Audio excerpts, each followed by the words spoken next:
This is the first of three short thoughts around the idea of suffering and what that means, especially given our experiences over the last few months with COVID-19. I'll start by reading from the end of Job. Then Job replied to the Lord, "I know that you can do all things. No purpose of yours can be thwarted. You asked, 'Who is this that obscures my plans without knowledge?' Surely I spoke of things I do not understand, things too wonderful for me to know. You said, 'Listen now, and I will speak, and I will question you, and you shall answer me.' My ears had heard of you, but now my eyes have seen you, and I despise myself, and repent in dust and ashes." The final encounter between God and Job reveals what might be an uncomfortable truth to us. Sometimes the only answer which is available to our deep and real questions is God himself. Job and his counselors have argued backwards and forwards about the meaning of suffering, about how the world is ordered and what God's role in that is. God's response to all of this is a revelation of himself in power and glory. A revelation of himself as God, as the almighty creator and sustainer of all things. Sometimes there is no other answer.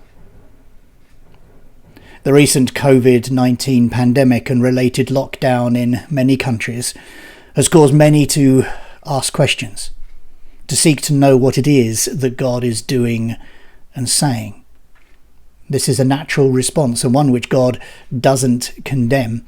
The book of Job seems to make this clear.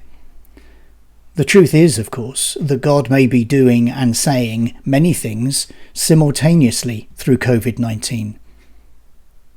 And one of those things may well be one that we find difficult either to recognise or to accept, because sometimes there is no immediate answer. In a recent article, Tom Wright argues that our desire for an answer to situations such as COVID-19 has more to do with a rationalist attitude than a biblical one. Rationalists, he says, including Christian rationalists, want explanations. In the UK, at least, we have seen this desire played out on our television screens every day at the Downing Street briefing. Politicians and scientists have been quizzed by the public and journalists, all demanding clear, direct answers to questions. For many of us looking on, the problem has been that there are no certain answers to many of the questions that are raised. Of course, our political culture demands that politicians give definitive answers.